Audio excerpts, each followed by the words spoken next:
One of the most powerful ways that have helped me overcome my meat stroking addiction is something truly unique. At first, and this may be relatable to a lot of you, I kept relapsing back into my addiction after I've reached a 1-week streak. After 1 week, it was like I'd forgotten the pain of relapsing, so the temptation to do it again had increased. I felt like this time was going to be different, I wouldn't regret it. Maybe NoFap was a placebo after all. It wouldn't hurt just relapsing once. It'll make me feel better.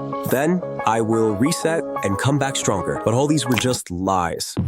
Voices in my head trying to talk me into doing something that isn't beneficial to me. The voice I have after a relapse saying, "We are never going to do this again," had dissipated, vanished into the darkness. All that was left were the self-sabotaging voices. This recurring problem angered me so much that I obsessively tried to find a solution to it. A golden key that would help me fight off these sabotaging thoughts in my head. The solution I found was pretty surprising, and it's in this video. Every action in life starts with a decision, so let's get hands-on with this. Grab yourself a notepad and a pen. We're doing a little exercise that's going to put things into perspective. Ready?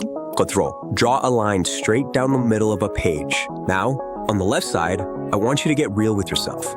Imagine your life if you keep stroking your turkey for the next 20 years. Think about it. How many hours are you going to waste every year? How much energy are you pouring into this habit? How many times will it pull you away from what you're really supposed to be doing? And man, think about how you're going to feel 20 years down the line, realizing you never broke free from the cycle. Write it all down. Don't hold back.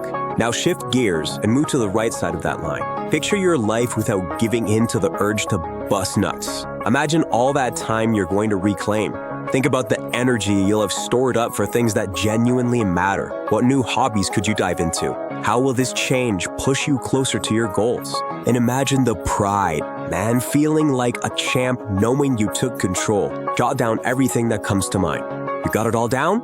Good. Now, fold that paper right along the line you drew and snip it in half. Take that left side, the one with all the what-ifs and regrets, and let's give it a proper send-off.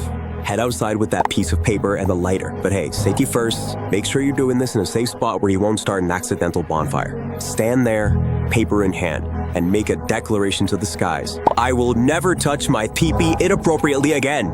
Then, with conviction, light it up. Watch it burn and say, to hell with it. Just let it all go. Remember, this is more than just burning a piece of paper. It's about setting your intentions and letting go of the habits that hold you back. But seriously, be mindful of where you're doing this to not put anything on fire by accident. Let's make this the start of something epic, taking control and stepping into the life you're meant to live. I love you, brother. You can do this. So, you've made the leap, decided to quit, and right now, you're riding a high on that wave of exhilaration and hope, feeling like you've finally conquered your addiction. But let's not kid ourselves. This beast is sneaky. It's lying in wait, biding its time until you hit a rough patch, be it stress, sadness, or just feeling down and out. That's when it'll pounce, trying to drag you back into old habits. This is exactly why you need a solid game plan, an Iona Koji style strategy with all the contingencies mapped. Think about it. What's your move when things go south and you're on the brink of losing it? How are you going to dodge that relapse bullet? We've all got our Achilles heel, that one thing that makes us vulnerable. More often than not, it's stress that does us in. Stress throws us off our gate, gets us all emotional, and before you know it, we're spiraling out of control. Here's what you gotta do. Write down your battle plan, either on good old paper or digitally, whatever works for you. Pinpoint what triggers your stress and how you can tackle it head on before it tips you over the edge. For instance, when I'm wound up, nothing beats a long walk outside. Just me, the fresh air, and the sound of birds singing. It's like hitting a reset button. Stress dissipates, and I come back feeling refreshed and refocused. So what's your go-to stress buster? Maybe it's hitting the gym, meditating, or jamming out on a guitar. Whatever it is, write it down. Having this strategy in place is like holding a shield against your addiction, keeping you on the straight and narrow even when the going gets tough. Remember, the goal here isn't just to avoid falling back into old patterns. It's about building resilience and finding healthy, constructive ways to deal with life's curveballs. Just like Iona Koji, it's about being 10 steps ahead, ready for whatever comes your way. What's your plan? Are you liking this video so far? Hit subscribe and it will give you extra strength to become free from addiction. I'm now going to tell you something very personal that makes me vulnerable, so hit the like button to pay respect. Remember those self-sabotaging voices that I talked about in the intro? I discovered that there was a solid way to fight off temptation and sabotaging thoughts when they occur. Listen closely. This may sound weird, but whenever these thoughts would come up, trying to seduce me into inappropriate playtime, I would speak up assertively against them. I would call them out on what they were trying to do. I would tell them, no way, F you, I will never give in. If I give in, I will feel horrible and I will never let that happen. But I wouldn't stop there. I would visualize the object of my desire trying to lure me into relapsing and beat it up in my mind. So I wasn't just verbally resisting it, I was also imagining resisting it with force. You remember that fight between Iona Koji and the C Squadron in the second season? That's what it would look like. Me fighting against my objects of desire. And this would greatly help me.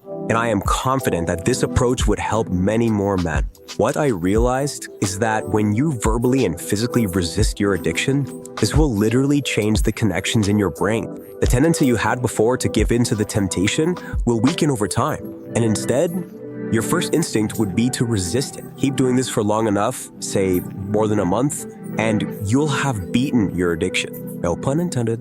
Then it will simply be a matter of sticking to your battle plan as a way of living. We men have so much life force inside of us that it can all blow up in our faces if we don't control it.